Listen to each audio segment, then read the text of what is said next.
So we are going to present our project PubTransViz, Public Transport Visualization. Let me first speak a little bit about the problem. Our mission was to visualize public transportation, density, location, accessibility. As I said in the pitch, you might have listened to it, that if you take a city as Basel, and I think I put this here off because I'm too... Yeah.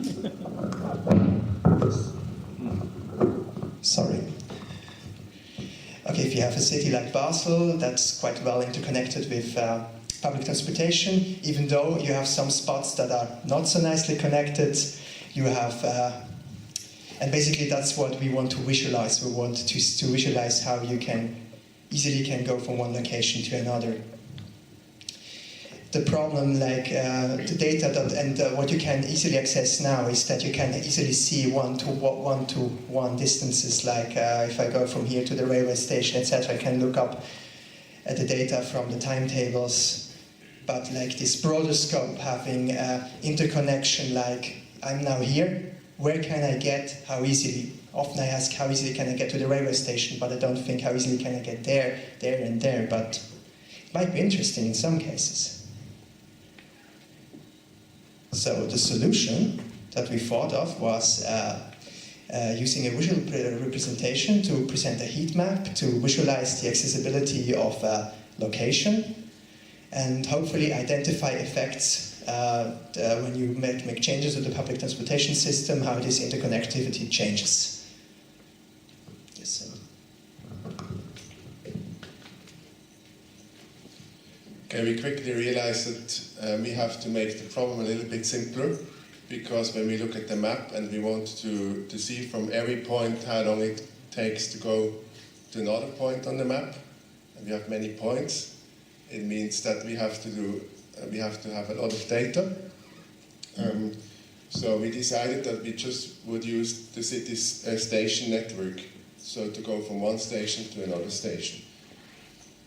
And we also limited the data to one specific point in time, which was Friday at lunchtime, because when we look at connection times, then it can easily be that they change throughout the day, and we needed to take one specific time to make the problem simpler. We also figured out that for scheduling, that works quite well for existing stations, but if we want to introduce new stations, then we cannot go with the schedulers that are available, like we know from mobility apps like SBB or BVB, but we have to create our own connection mapper to see effects on changes to the system. As data, we used data from Open Data Swiss. That's basically, we looked at the existing schedule, and we used also Excel from BVB, which contained the stations. We reduced the stations to the city of Basel and surroundings. So what we did, we created data objects and stored them in a database, and then we visualized the data on the map with the station score. And what we didn't have time with was to add and modify new lines to see the effect. 1 more minute. Okay, good.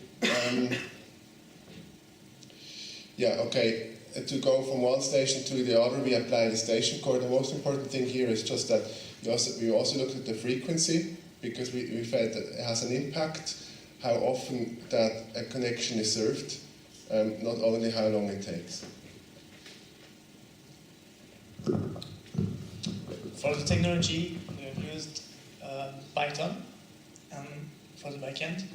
We also used MongoDB for the storage, because it was flexible to store objects, more flexible than a relational database. For the front end, we used React.js because it makes the development easier because of the reusability of the component. Thanks.